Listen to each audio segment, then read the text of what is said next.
birthday to you. Happy birthday to you. May good luck go with you. Happy birthday to you.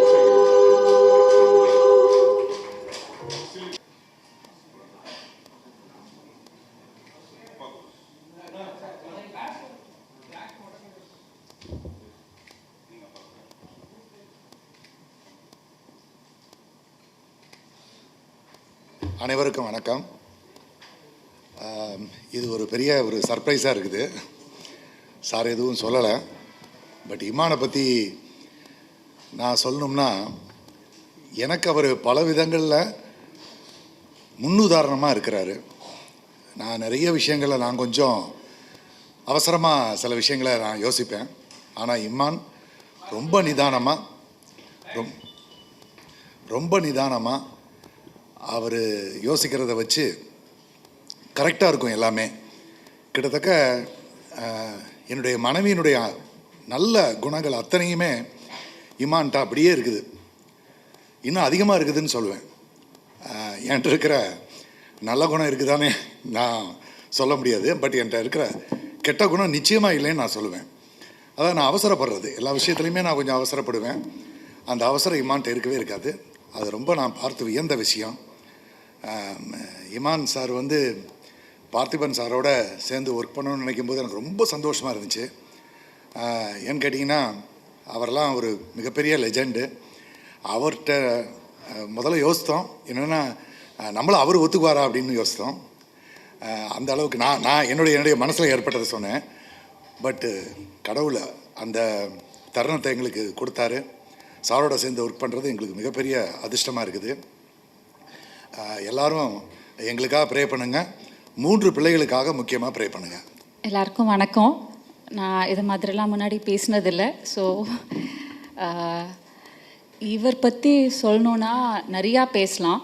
But to be very short, இவர் மாதிரி அவ்வளோ பேஷனட்டாக மாடஸ்டாக மற்றவங்களோட சைட்லேருந்து யோசித்து ஒவ்வொரு குட்டி குட்டி திங்ஸும் பண்ணி நான் யாரையும் இது வரைக்கும் பார்த்ததில்லை. He is a beautiful human being. And கோவப்பட்டு பார்த்ததே இல்லை இது வரைக்கும். He is the most peaceful person and a wonderful father. Extremely loving.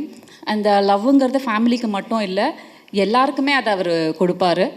So அதனால தான் அவர் இந்த ட்ரஸ்ட்டை வச்சு பண்ணுற விஷயம் எல்லாமே ரொம்ப நல்லா நடந்துகிட்ருக்கு. So I am blessed to have him as my husband. Thank you.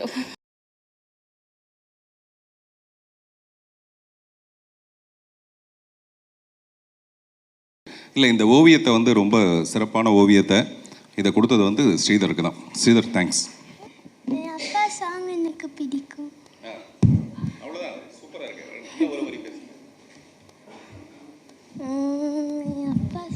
என் அப்பா பிடிக்கும், நிறையா பிடிக்கும். அப்பா எவ்வளோ பிடிக்கும்? யூனிவர்ஸ் அளவுக்கு பிடிக்கும். யூனிவர்ஸ் அளவுக்கு தான் பிடிக்கும், அவ்வளோதான் பிடிக்கும். இல்லை, அது விட மாட்டான். Very good, thank you.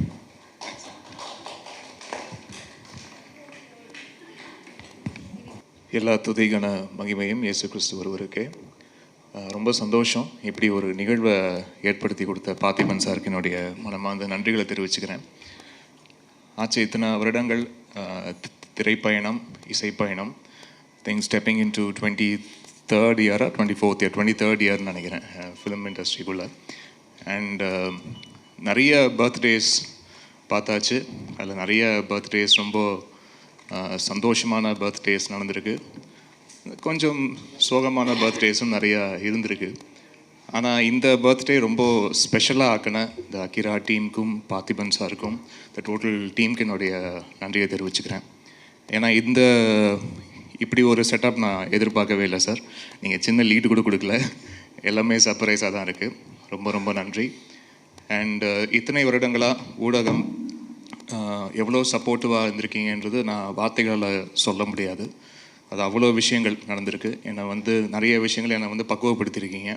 என்னுடைய இசைத்துறையில் அடுத்தடுத்த கட்டத்துக்கு என்னை எடுத்துகிட்டு போகிறதுக்கு என்னை நானே எந்தெந்த விஷயங்கள்லாம் திருத்தி கொள்ளணுமோ அதெல்லாம் வந்து ரொம்ப பக்குவமாக எனக்கு வந்து சொல்லி கொடுத்து என்னை மேம்படுத்தியிருக்கீங்க அப்படி தான் சொல்லணும்.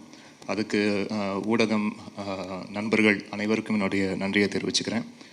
அண்ட் இந்த ஒரு ஈவெண்ட்டில் அமளி, டாக்டர் நேத்ரா அப்பா கூட இருக்கிறதுல வந்து எனக்கு இன்னும் கூடுதல் சந்தோஷம். நிறைய நடந்திருக்கு வாழ்க்கையில், நிறைய இனிப்பான விஷயங்கள், நிறைய கசப்பான அனுபவங்கள் எல்லாமே இருந்திருக்கு வாழ்க்கையில். பட் அதை தாண்டி இந்த இசை அப்படின்ற ஒரு இறை சக்தி தான் வந்து என்னை கொண்டு போயிட்டே இருக்குது. ஒவ்வொரு நகர்வும் வந்து அதுதான் என்னை இழுத்து கொண்டு போயிட்டே இருக்குது. அப்படி ஒரு நல்ல நிகழ்வாக, ஒரு நல்ல ஒரு கொலாபரேஷனாக நான் இந்த திரைப்படம் பார்க்குறேன். டீன்ஸ் இதில் முதல்ல ஒரு பாட்டு 2 பாட்டு அப்படின்னு ஆரம்பித்த இந்த பயணம் வந்து நீங்கள் ஒரு 8 பாட்டு செய்ய வச்சுருக்கு. அவ்வளோ சின்னதாக வேலைகள். அண்ட் முக்கியமாக பார்த்திபன் சாரோடைய அசோசியேஷன் முதல்ல இந்த மாதிரி பண்ணலாம் அப்படின்னு முதல்ல பேசிக் டிஸ்கஷனில் இருந்தபோது நிறைய பேர் என்னமோ சொன்னாங்க, சார் வந்து ஒர்க் பண்ணுறது ரொம்ப டஃப்பாக இருக்கும், கொஞ்சம் பார்த்துங்க அப்படின்லாம் வந்து சொன்னாங்க. ஆனால் எனக்கு ஃபஸ்ட்டு ஒரு சாங் 2 சாங் ஒர்க் பண்ணும் போதே தெரிஞ்சது one of the sweetest person I ever worked with. And ஒவ்வொரு பாடலும் ஒர்க் பண்ணும் போதும் அவ்வளோ இன்ட்ரெஸ்டாகவும் அவ்வளோ ஆசையாகவும் இருந்தது. அண்ட் சம்டைம்ஸ் அவர் ஓகேன்னு சொன்னால் கூட நான் இன்னும் கொஞ்சம் அந்த எக்ஸ்ட்ரா எட்ஜ் போய் கொஞ்சம் அப்படி ஏதாவது ஒன்று பண்ணலாமா, ஏன்னா ரொம்ப ஒரு குவர்க்கான ஒரு மைண்டோட எதுவாக இருந்தாலும் அதில் ஏன் இந்த விஷயம் இப்படி இருக்கக்கூடாது, இதுக்கு வேறு ஒரு ஆங்கிள் இருக்குது, இது வேறு ஒரு பெர்ஸ்பெக்டிவ் இருக்குது, இது ஏன் இப்படி நம்ம அப்படி ஹேண்டில் பண்ணக்கூடாது அப்படின்ற ஒரு பார்வை வந்து எனக்கு ரொம்ப பிடிச்சிருந்தது. நானும் அந்த மாதிரி ஒரு குவர்க்கி மைண்டை வந்து எதிர்பார்க்குற ஒரு ஆள் அப்படின்றதுனால அது கரெக்டாக அந்த வேவ் லெங்த் வந்து செட் ஆச்சு.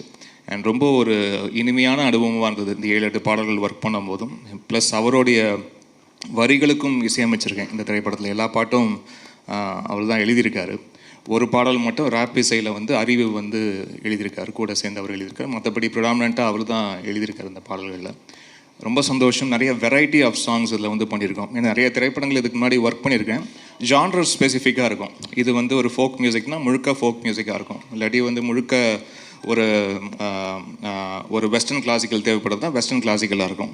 ஸோ இந்த மாதிரி எல்லா திரைப்படங்களும் ஒரு பர்டிகுலர் ஜானர் ஸ்பெசிஃபிக்காக இருக்கும்.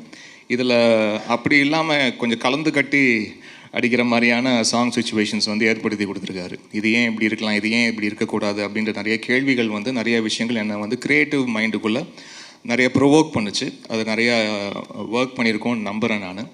அண்ட் இந்த ஃபஸ்ட் லுக் லான்ச், இந்த ஒவ்வொரு விஷயமும் இந்த படத்துக்கு சம்மந்தமாக நடக்கிற ஒவ்வொரு சின்ன நிகழ்வும் இருக்கட்டும், சின்ன நகர்வாக இருக்கட்டும், அது ரொம்ப கான்சென்ட்ரேட் பண்ணி அவ்வளோ ஆசையோட ஒர்க் பண்ணுறாரு.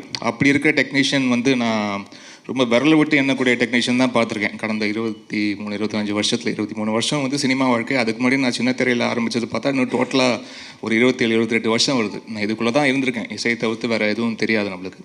ஸோ எத்தனையோ நபர்களை சந்திச்சிருக்கேன், எத்தனையோ இயக்குநர்களுக்கு வந்து சந்திச்சிருக்கேன். பட் இதில் பார்த்திபன் சார் வந்து கொஞ்சம் வந்து குதர்க்கம் தான், கொஞ்சம் ஒரு மாதிரி ஒரு யூனிக் பீஸ் தான் அவர். ஸோ அப்படி வந்து இவ்வளோ ஆசையோட இவ்வளோ ஒரு நேசத்தோட ஒருத்தரை வந்து சினிமா மேலே இவ்வளோ ஆசையோடு இருக்க முடியுமா அப்படின்ற விஷயம் வந்து ரொம்ப ஆச்சரியப்பட வைக்குது. ஏதாவது ஒரு பாயிண்டில் எங்கேயாவது கொஞ்சம் டயர்டாகும் எல்லாருக்கும். பட் அப்படி டயர்டாகாமல் ஓடிட்டு இருக்கிற ஒரு முக்கியமான நபராக அவரை வந்து பார்க்குறேன். ஒரு காதலிக்கு இந்த மாதிரி பயங்கரமாக டெக்கரேட்லாம் பண்ணி ப்ரெசென்ட் பண்ணுறதை கூட ஏதாவது நான் கொஞ்சம் அண்டர்ஸ்டாண்ட் பண்ணிக்க முடியும். இன்னொரு ஆணுக்கு வந்து இந்த மாதிரி பயங்கரமாக வந்து செட்டப்லாம் பண்ணி இப்படி ஒரு பர்த்டே விஷ் பண்ணுறாரு நினச்சி பார்க்கும்போது அவருடைய மனசு, அவருடைய தூய்மையான அன்பை வந்து புரிஞ்சிக்க முடியுது. ரொம்ப thank you sir.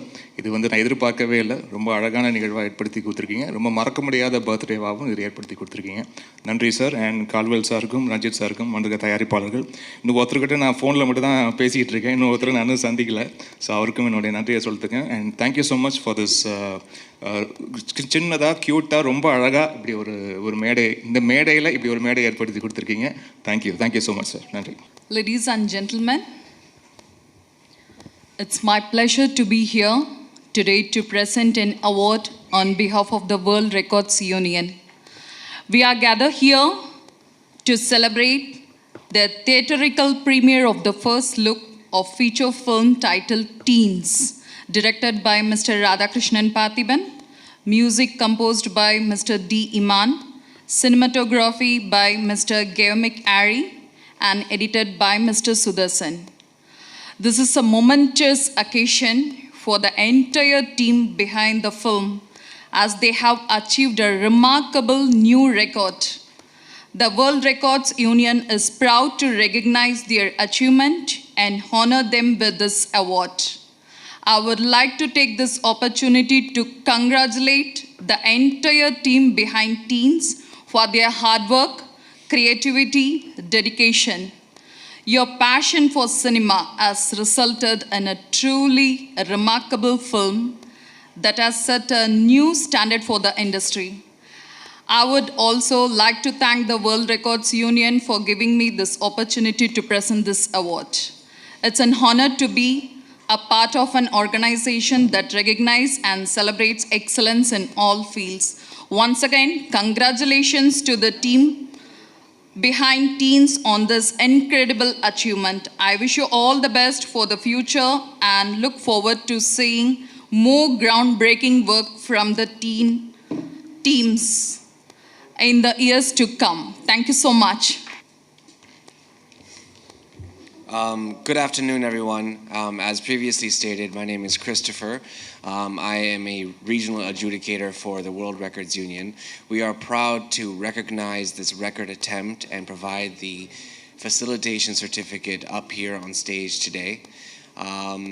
This is a record in the first of its kind. It has not been done before, so congratulations to the team who has developed Teens, and congratulations to India as well, being the fact that this is the first record attempt in the entire world in this field. So congratulations to you all. Beyond that, I'd like to say this is the first time I've ever had to recognize and work with my team in order to identify this record. It was extremely rare. So hats off to you all. And this is well deserved, and I'd like to present you with your certificate immediately, if you don't mind, without wasting any more time. All right. Just before that, I want to read out what the record states in case it's not clear in every single photo. The record for the censored theatrical premiere of the first look of a feature film was achieved by the movie title Teens, directed by Radhakrishnan Parthavan, music composed by D. Iman, cinematography by Gavmik U. Ari, and edited by Sudarshan, as confirmed on 24th January 2024. Congratulations.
எல்லாருக்கும் வணக்கம்.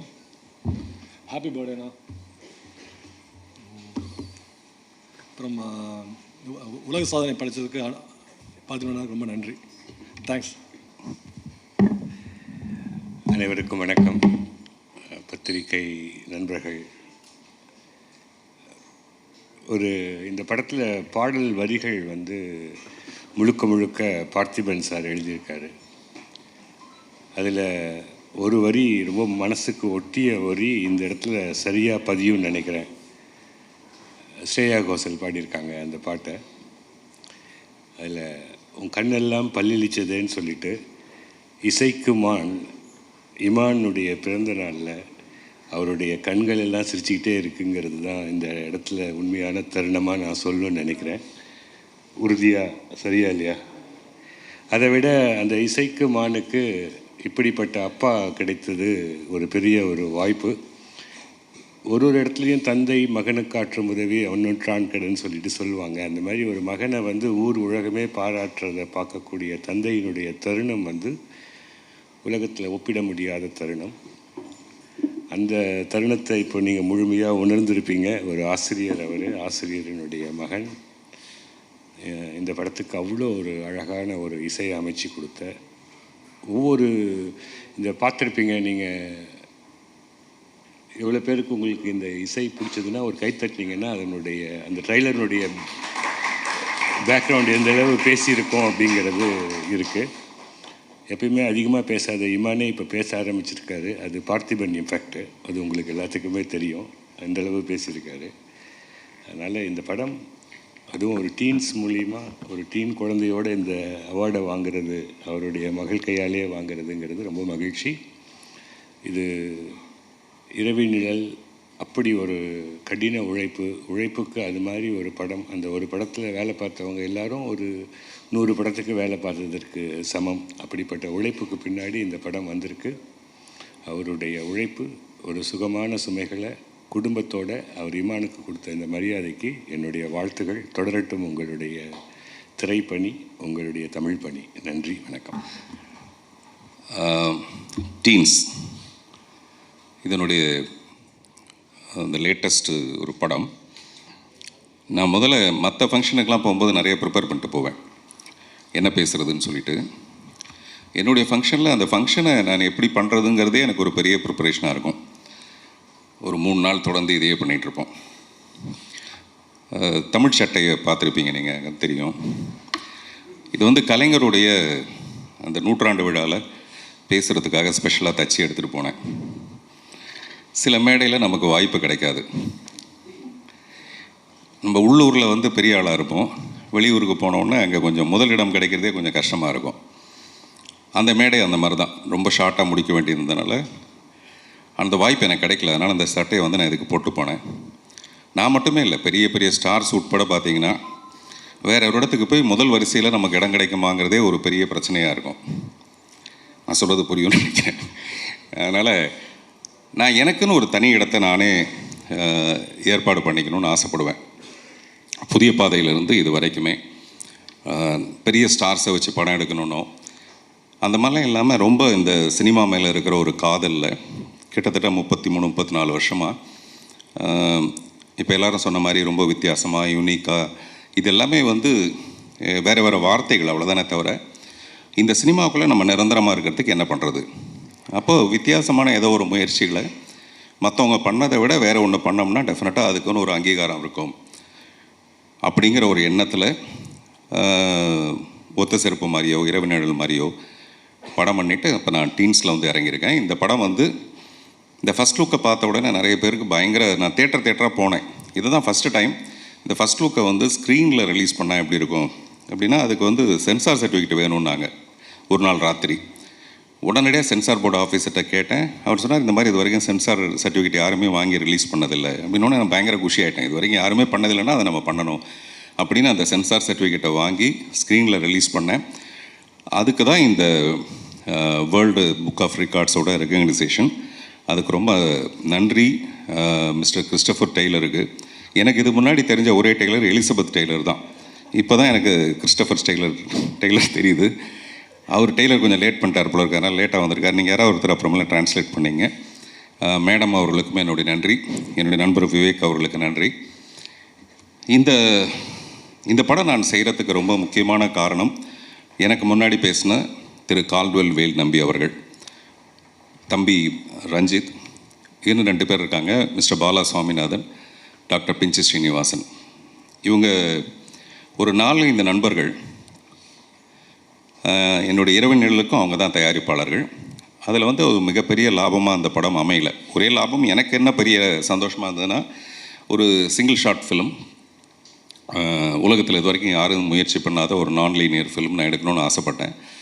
அதுக்கு பின்னணியில் fashion யாருக்கு வேணாலும் இருக்கலாம், கனவு யாருக்கு வேணாலும் இருக்கலாம். கண் இருக்கிறவங்களுக்கெல்லாம் கனவு இருக்கும். ஆனால் அந்த கண்ணுக்கு ஒரு ஒளியாக அந்த படத்துக்கு பின்னாடி பொருளாதாரமாக இந்த ஒரு 5 நண்பர்கள், டாக்டர் பிரபாகர்னு ஒருத்தர் இருந்தார். அந்த படம் வந்து மிகப்பெரிய வெற்றி அடைஞ்சு மிகப்பெரிய லாபமாக, இந்த உலகமே எப்படின்னா பணம் மட்டும்தான். உலகத்தில் பணத்தை விட பெரிய விஷயம் நிறைய இருக்கும். ஆனால் அது எல்லாத்தையும் பணத்தால் தான் வாங்க முடியும். அப்படி தான் பணத்துக்கு பின்னாடி ஒரு பெரிய கூட்டம். இப்போ சமீபத்தில் ஆயி பூரணம்னு ஒரு அம்மா தன்னுடைய 7.5 கோடி ரூபாய் நிலத்தை கல்விக்காக ஒரு பள்ளிக்கூடத்துக்காக எழுதி வச்சாங்க. நான் அவங்கள வந்து ஃபோன்லேயே அவங்க காலில் விழுந்து கும்பிட்டேன். இப்படிப்பட்ட மனிதர்கள்லாம் பார்க்குறது கஷ்டம்ன்ட்டு. என்னை விட அதிகமான பேஷன் வந்து திரு கால்வெல் வேல் நம்பிக்கும் ரஞ்சித்துக்கும் இருந்ததுனால தான் மறுபடியும் இந்த டீன்ஸுங்கிற ஒரு படத்துக்கு அவங்க தயாரிப்பாளர்களாக வந்திருக்காங்க.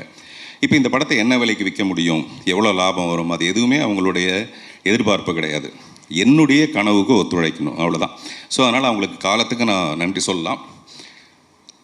அது இந்த படம் வந்து பொருளாதார ரீதியாகவும் ஒரு பெரிய வெற்றி அடையுன்றது என்னுடைய நம்பிக்கை. காரணம் வந்து இது ஒரு குழந்தைங்களை வச்சு நான் பண்ணுற ஒரு படம். 13 குழந்தைங்களை வச்சுட்டு குடும்பத்தோடு பார்க்கக்கூடிய எந்த எக்ஸ்பெரிமெண்டல் முயற்சிலாம் இல்லாமல், பட் அட் த சேம் டைமில் நீங்கள் பார்க்குற ரெகுலரான ஒரு ஃபில்மாக அது இருக்காது. அந்த மாதிரி ஒரு படம் பண்ணிகிட்ருக்கேன். இந்த படத்துக்கு வந்து ஒரு பக்க பலம் திரு கேமி கேரி, இந்த படத்தோட சினிமாட்டோகிராஃபர். நீங்கள் விஷுவல்ஸ் பார்த்தீங்கன்னாவே தெரிஞ்சிருக்கும், அவர் ரொம்ப பிரமாதமாக இந்த படத்தை பண்ணியிருக்காரு. அடுத்து இசை, நான் இது வரைக்கும் ராஜா சார் கூட ஒர்க் பண்ணியிருக்கேன், ரஹ்மான் சார் கூட ஒர்க் பண்ணியிருக்கேன், சத்யா சார் கூட ஒர்க் பண்ணியிருக்கேன். பட் இமான் சாரோட ஒர்க் பண்ணணுங்கிறது எனக்கு ரொம்ப ஆசை. நான் ரொம்ப நாளாக அதை ட்ரை பண்ணேன். ஏதோ ஒரு காரணம், மைனாலாம் படம் பார்த்துட்டு 4 ஃப்ரேம்ஸில் கீழே நின்று மிஸ்டர் உதயநிதி ஸ்டாலினுக்கு வந்து ஃபோன் பண்ணி இந்த படத்தை நீங்கள் வாங்கியே தரணும்னு சொல்லி அவரை வரவழைச்சி படம் காட்டினேன். அவர் இப்போ சொன்னார், ஒரு காதலிக்கு தான் இந்த மாதிரி பண்ணுவாங்க. என் காதல் அங்கேருந்து ஆரம்பித்தது இமான் மேலே. அப்போ ஆரம்பித்த காதல் அது இது வரைக்கும் நீண்டு இப்போ தான் நாங்கள் 2 பேரும் ஒரு கல்யாணம் பண்ணிட்டு குடும்பம் நடத்துகிற லெவலில் ஒரு 7 பிள்ளைங்க பிறந்திருக்கு. நான் சொல்கிறது 7 பாட்டு. இத்தனைங்க நாங்கள் நிறைய நைட்டில் ஒர்க் பண்ணுறவர் கிடையாது அவர். அதனால் எங்களுக்கு ஃபஸ்ட் நைட்டாக இல்லாமல் எல்லாம் ஃபஸ்ட்டு டேவாகவே நடந்துருந்துருக்கு இவ்வளோ நாளாக. அதில் எனக்கு அவர் மேலே இருக்கிற, இப்போ நான் ராஜா சார் கூட ஒர்க் பண்ணிவிட்டு ரஹ்மான் சாருக்கெலாம் ஒர்க் பண்ணிவிட்டு நான் நிறைய பேரோட இருந்து வாழ்ந்துட்டு வந்திருக்கேன் இல்லையா. அதனால் எனக்கு தெரியும் ஒவ்வொருத்தர் என்னென்ன பண்ணுவாங்க, இமான் சார் எப்படி ஒர்க் பண்ணுவாருன்னு. என்னை விட ஒரு 10 மடங்கு 12 மடங்கு அந்த லிரிக்ஸ் மேலே ரொம்ப பயங்கரமாக கவனம் செலுத்தி, இந்த லிரிக்ஸ் வந்து தேயாமல் அந்த பாட்டு எவ்வளோ சிறப்பாக வரலாம். அப்புறம் அவரே சொன்னார், நானே கொஞ்சம் விட்டுட்டா கூட அவர் விடாமல், அல்லது அவரே விட்டால் கூட நானும் கொஞ்சம் விடாமல், அந்த மாதிரி 2 பேரும் ரொம்ப ஒரு பியூட்டிஃபுல் தம்பதிகளாகவே நாங்கள் இந்த படத்தில் வாழ்ந்துருக்கோம். ரொம்ப ரொம்ப சந்தோஷமாக இருந்தது. நான் அடுத்த படத்துக்கு வேறு மியூசிக் டைரக்டர் நான் முன்னாடி நினச்சிருந்தேன், இந்த படம் ஆரம்பிக்கிறதுக்கு முன்னாடி. இப்போ இந்த நினப்பு இப்போ மாறிப்போச்சு. அது வந்து அவர் ஏற்படுத்தின ஒரு விஷயம். அவர் அதை நினச்சி அவர் எதிர்பார்த்து செய்யலைனா கூட இப்போ எனக்கு ஒரு பயங்கர ஈடுபாடு. இன்னும் ஒரு 10 பாட்டு. அப்புறம் இப்போ இந்த படத்தோட பேக்ரவுண்ட் ஸ்கோர் எப்படி வரப்போகுதுங்கிறது எனக்கு ஒரு பயங்கர க்யூரியாசிட்டி. இமான் சார்கிட்ட வந்து எனக்கு ரொம்ப பிடிச்ச விஷயம், அவர் வந்து ஒரு சிறந்த தந்தையாக இருக்கார். இப்போ அவர் பேசும்போது கூட அவர் மட்டும் இல்லை, அவருடைய தந்தையும் அப்படி தான் 3 குழந்தைகளும் நல்லா இருக்கணும்னு வேண்டிக்கங்க அப்படின்னு சொன்னார். அதோட அர்த்தம் என்னன்னு எனக்கு தெரியும் நல்லா. நானும் 3 குழந்தைக்கு அப்பா தான். இமான் சாருடைய அப்பாவை வந்து நம்ம இந்த நேரத்தில் ரொம்ப பாராட்டணும். இந்த படம் பண்ணுறதுக்கு ரொம்ப முக்கியமான காரணம் அவர். என்னெல்லாம் ஒரு மியூசிக் டைரக்டருக்கும் நமக்கு நடுவில் என்னெல்லாம் பிரச்சனை வருமோ அந்த எந்த பிரச்சனையும் வராமல் அவர் பார்த்துக்கிட்டதுக்காக அவருக்கு நன்றி. அவருடைய 3 குழந்தைகளும் சிறப்பாக இருக்கணும். அவரே சொல்லும்போது சொன்னார், சில பிறந்தநாள் ரொம்ப சந்தோஷமாக இருக்கும், சில நாட்கள் வந்து சோகமாக இருக்கும் அப்படின்ட்டு. இப்போ கூட அவர் ஒரு சின்ன சோகத்தை கடந்து இந்த பிறந்த நாளில் கூட அதை ரொம்ப மறைச்சிக்கிட்டு அந்த கஷ்டமே வெளியில் தெரியாமல், அந்த மாதிரி மிகப்பெரிய ஒரு கலைஞனுக்கு கூட அந்த பற்றுங்கிற ஒரு விஷயம் மிகப்பெரிய ஒரு விஷயம். அதனால தான் அவருடைய பாடல்களில் இருக்க அந்த எமோஷன் கனெக்ஷன் வந்து அவ்வளோ பிரமாதமாக இருக்கும். அவர் தேசிய விருது வாங்கின பாடல் உட்பட. ஸோ அப்படி இமானோட நான் ஒர்க் பண்ணுறது ரொம்ப ரொம்ப சந்தோஷம். இன்னும் அவரை பற்றி நிறைய பேசுகிறதுக்கான நிறைய மேடைகள் இருக்குது. அப்புறம் இந்த விருது வந்து எனக்கு ரொம்ப மகிழ்ச்சி. அப்புறம் ஒரு படத்தோட ஆரம்பத்திலே இந்த மாதிரி உலக லெவலில் அது ரெகக்னைஸ் ஆகிறதுங்கிறது ரொம்ப ரொம்ப ஒரு பெரிய உத்வேகத்தை கொடுத்துருக்கு. விரைவில் இந்த படம் திரைக்கு வரும். இது வரைக்கும் பத்திரிகை நண்பர்கள் எல்லாருமே வந்து ஊடக நண்பர்கள்லாம் நான் என்ன பண்ணாலும் அதுக்கு ஒரு மிகப்பெரிய அக்கறையோடு அதுக்கு ஒரு இம்பார்ட்டன்ஸ் கொடுத்து நீங்கள் பண்ணிகிட்ருக்கீங்க. உங்கள் எல்லாருக்கும் என்னுடைய மனப்பூர்வமான நன்றி. வேறு ஏதாவது விட்டு போச்சா நிக்கில்? ஒன்றும் இல்லை. ஓகே, நான் பாலிடிக்ஸ் எதுவுமே பேசவில்லை என்பதை அமைதியுடன் தெரிவித்துக் கொள்கிறேன். நன்றி, வணக்கம். அவர் எப்பவுமே புதுசாக தானே செய்வார். அதனால் இப்படி ஒரு கேள்வி கேட்கணும், இல்லை அது இப்படி ஒரு கேள்வி கேட்கணுங்கிறதுக்காகவே அவர் வந்து இங்கிலீஷில் தலைப்பு வச்சுருக்காரு. இப்போ நான் தமிழ்லேயே வச்சுருந்தேன்னு வச்சுங்களேன், இப்படி ஒரு கேள்வி வராதுல்ல. யாருமே கேள்வி கேட்க தயங்கும் போது நீங்கள் தைரியமாக கேள்வி கேட்குறதுக்கு காரணமாக இருந்திருக்கிறது இந்த டைட்டில். டீன்ஸ்னால் அந்த 13 பருவம். அது 13 வயசு ஆகும்போது டீன்ஸ், 13s 14s 15ஸ்ன்னு சொல்லுவாங்க இல்லையா சார்? 13 பருவம் தானே கரெக்டான விஷயம். 13 வயது 13 பருவம் தான். 13 பருவத்தில் வர்றது தான் 13 வயது. நீங்கள் அதெல்லாம் பார்த்து வச்சுக்கிட்டே பண்ணுறீங்க நீங்கள்.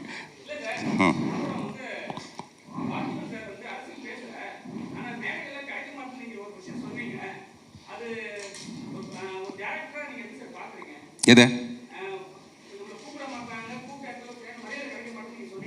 இல்லை நான் அப்படி சொல்லலை. சில மேடையில் சில முக்கியமான, இப்போ அன்றைக்கி வந்து அந்த நிகழ்ச்சி ஆரம்பித்ததே கலைஞர் நூற்றாண்டில் வந்து ரொம்ப தாமதமாக ஆரம்பித்ததுனால, சிஎம்க்கு வேறு உடம்பு சரியில்லாமல் இருந்ததுனால சீக்கிரமாக முடிக்க வேண்டியதாக இருந்தது. அப்போ ஒரு 4 பேர் மட்டுமே பேச வேண்டியதாக இருந்தது. நான் போய் மேடைக்கு பின்பக்கம் போய் பேசிகிட்டு இருந்தேன்.